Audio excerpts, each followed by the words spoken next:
নমস্কার, আমি সুস্মিতা। আপনারা দেখছেন TV22 22 শ্রাবণ।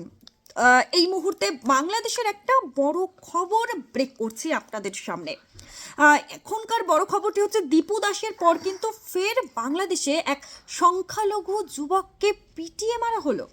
হ্যাঁ, আবারও বলছি যে সংখ্যালঘুদের ওপর যে এই অত্যাচারের পুনরাবৃত্তি কিন্তু আবার ঘটেছে খোদ বাংলাদেশে। আর বাংলাদেশের রাজবাড়ির পাংশা উপজেলার চাঁদাবাজির অভিযোগে অমৃত মণ্ডল ওরফে সম্রাট নামের এক যুবককে ফের পিটিয়ে মারা হলো। ফের পিটিয়ে হত্যা করা হয়েছে।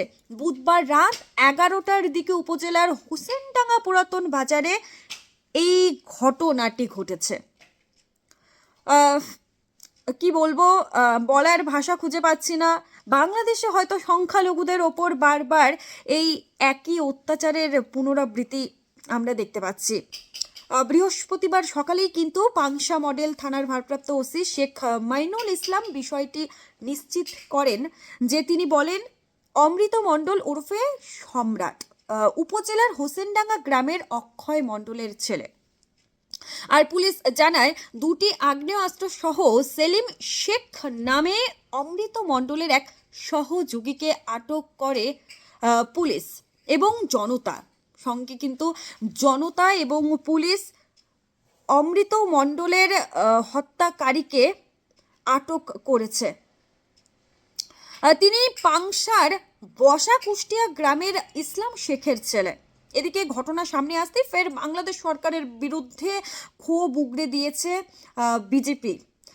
ভারতীয় জনতা পার্টি বিজেপি কিন্তু বাংলাদেশ পুলিশের বিরুদ্ধে, বাংলাদেশ সরকারের বিরুদ্ধে ক্ষোভ উগরে দিয়েছে। তাদের বক্তব্য আমরা এই মুহূর্তে যা খবর মাফিক জানতে পেরেছি, চাঁদাবাজির গল্প কিন্তু পুরোটাই সাজানো। অবশ্যই এই মুহূর্তে যেই ঘটনাটি ঘটে গেছে, দীপু দাসের সঙ্গে যে ঘটনাটি ঘটে গেছে, সেই পরিপ্রেক্ষিতে কিন্তু বিজেপির এখন তারা এটাই বলছে যে চাঁদাবাজির যে গল্পটা অমৃত মণ্ডলের সঙ্গে করা হলো, সেটাও কিন্তু একটি গল্প, পুরোটাই সাজানো। বাংলাদেশের সংখ্যালঘুদের ওপর যে নির্যাতন চলছে, তাতে করে একজন সংখ্যালঘু যুবকের পক্ষে কি এই মুহূর্তে চাঁদাবাজি করার মতো সাহস হবে?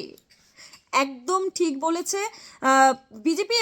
এই কথাটা বারবার বলছে যে এই মুহূর্তে যে ঘটনাটি ঘটে গেছে, আমরা বারবার বলছি যে দীপু দাসের সঙ্গে যে ঘটনাটি ঘটে গেছে, এই গরম, এই উত্তপ্ত পরিস্থিতিতে কি অমৃত মণ্ডলের এই চাঁদাবাজি করার মতন ব্যাপারটি কি তার কাছে মনে হবে যে সে এটা করবে?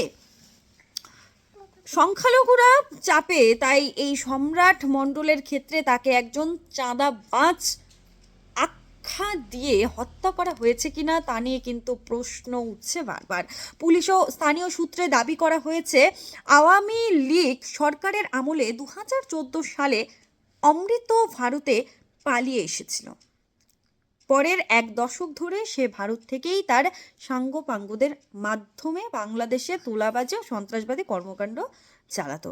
শেখ হাসিনা সরকারের পতনের পরে সম্প্রতি সে বাংলাদেশে ফিরে এসেছিল, কিন্তু এখানেও প্রশ্ন জাগছে যে যার দলের নেত্রী পালিয়ে আছেন, তার পক্ষে কি করে দলবল নিয়ে এই মুহূর্তে চাঁদাবাজি করা সম্ভব হবে? তো প্রসঙ্গত ভালুকার হাবিরবাড়ি ইউনিয়নের ডুবলিয়ানাপাড়া এলাকায় গত বৃহস্পতিবার রাতে এক কারখানার কর্মী দীপু দাসকে ধরে নিয়ে পিটিয়ে হত্যা করা হয়। পরে কারখানা থেকে 1 কিলোমিটার দূরে স্কয়ার মাস্টারবাড়ি এলাকায় ঢাকা ময়মনসিং মহাসড়কের একটি গাছে বিবস্ত্র করে ঝুলিয়ে মরদেহে আগুন ধরিয়ে দেওয়া হয়। দীপু তারাকান্দা উপজেলার বানিহালা ইউনিয়নের মোকা মিয়াকান্দা গ্রামের রবিচন্দ্র দাসের ছেলে।